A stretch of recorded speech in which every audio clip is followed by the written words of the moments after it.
what SunReports does. So SunReports is a monitoring service that has a product line called the Apollo. I have here an Apollo 1, which is our residential and light commercial version. We also have an Apollo 2, which is more along the commercial side of the market.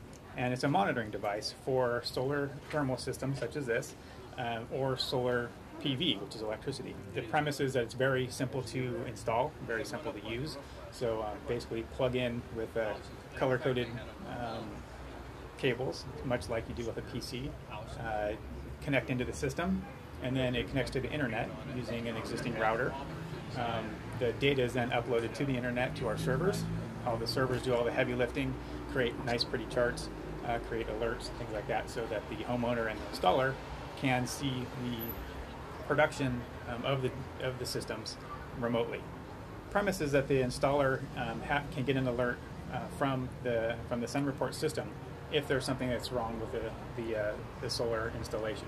So if the solar installation is not performing up to the expected value, for instance, the installer can get an email, and then the installer can then contact the customer and say, hey, there's something that we may need to come take a look at.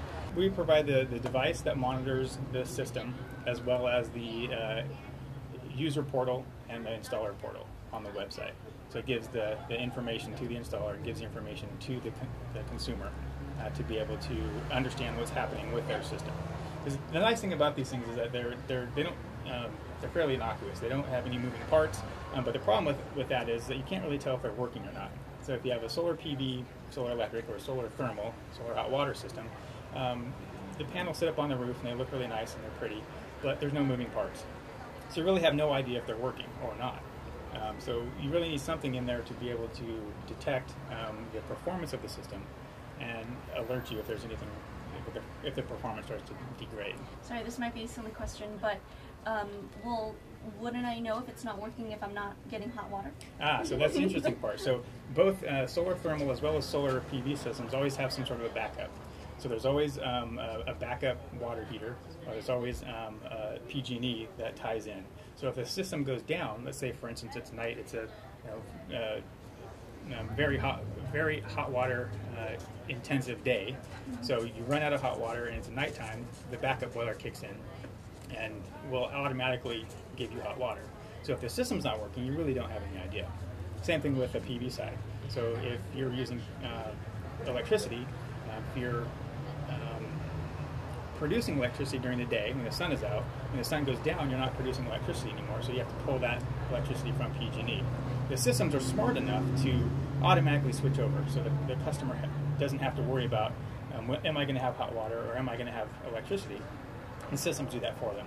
The problem with that is that if they stop working, you just don't know about it. We installed the SunReports system, and it's really beneficial. It shows you all sorts of things.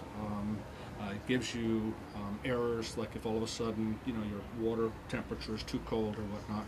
For us, what it does is it tells us when the backup heat source is turning on, as compared to when the pump for the glycol system, in other words, the solar loop, is working.